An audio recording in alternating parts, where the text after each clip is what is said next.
If you're learning English, then you need to know these 15 phrases. Welcome to this video. My name's Yara and you're on the EWA channel, where you can learn English in a fun and interesting way. In this video, we're going to talk about 15 phrases that you can use all the time in your everyday life. So let's get started, but before we start, don't forget to press the subscribe button. Number 1, how's everything? This is a great way to ask somebody how they're doing. So instead of saying, how are you? We can ask them, how's everything? And the response here could be good, not bad, everything's fine, or everything's great. The second phrase is also a phrase that we use at the beginning of a conversation with someone. What have you been up to?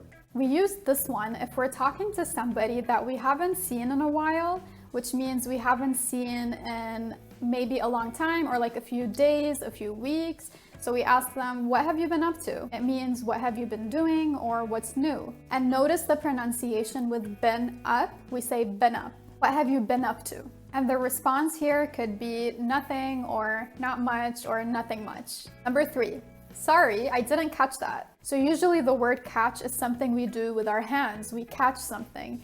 But here it just means I didn't understand that. And we can use this phrase if we want to ask somebody to repeat what they have said. Sorry, I didn't catch that. Number 4 has the same use if we want somebody to repeat something. We can also say, sorry, what was that? And notice my tone to ask the question. What was that? Number 5, does that make sense? This is used if you have said something and you just want to make sure that the other person has understood what you said. It's similar to saying, was that clear? So they'll respond and let you know whether they have understood or if something didn't make sense to them, which means it wasn't really clear, and then you can repeat what you said. Number 6 has a similar use. Do you know what I mean? Do you know what I mean? And this is also to make sure that the person has understood you. Notice the linking between the words what and I. What I. What I. And again, notice the tone. Do you know what I mean? Do you know what I mean? 7, I have no idea. This can also be reduced and we can just say, no idea. This is another way to say, I don't know. Number 8 is a really helpful phrase that you can use all the time. It's on the tip of my tongue. Notice the last word, tongue. So it has a silent U and a silent E. It's on the tip of my tongue. We use this when we forget a word. So if you forget a word, but you can almost remember it, like it's right there, you almost remember, but you just cannot remember it right now, you say, it's on the tip of my tongue. So I'm trying to remember and I can almost remember the word. By the way, if you have a friend who is also learning English, don't forget to share this video with them so you can help them learn these helpful phrases. Now, number 9, could you help me out? Could you help me out? This one is used when we need help from someone. Did you notice that with the words could and you, we add like a little J sound in there? So we say, could you? Could you? We can also say, could ya? Could ya? So we say, could you help me out? And notice between the words me and out, we added a little Y sound in there. So I didn't say me out, I said me out. I added a Y sound. So let's try to say it one more time.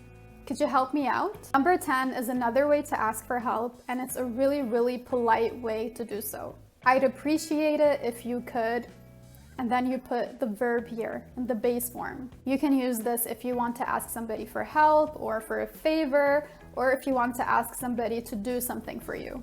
Number 11 is a super helpful phrase to know, and it's a phrase that you can use if you want to interrupt someone while they're speaking. You can say, sorry to interrupt, but, and then you say what you want to say.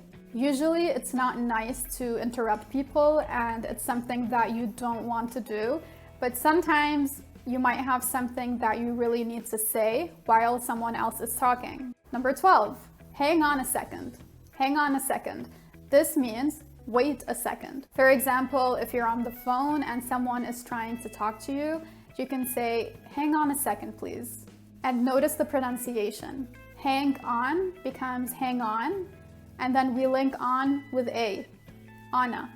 So it's like, hang on, Hang on a second.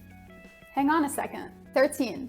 This sucks. This is a really informal phrase, but it's very commonly used. If something sucks, it means that it's really bad or unpleasant. So if something bad has happened to you, you can say, this sucks. Number 14 is, where can I find something? So again, this one is really helpful. You can use it in lots of different situations, in lots of different places, and you can use it if you're looking for something, but you're not sure where it is. Now, the last one, number 15, this is a phrase that we use at the end of a conversation with someone. Catch you later. Catch you later, which means see you later. So this is the second meaning of catch in these phrases. The first one was to understand something. Now this meaning is to see somebody. And the word you is often reduced to ya. So we can say, catch you later. Now I have a pretty challenging quiz for you. And challenging means hard. Which of these sentences has the same meaning as number 4? Which is, what was that? A, say again. B, come again. Or C, repeat again. Tell me your answers below. I really hope you liked these phrases and found them helpful. If you did, please press the like button and don't forget to subscribe.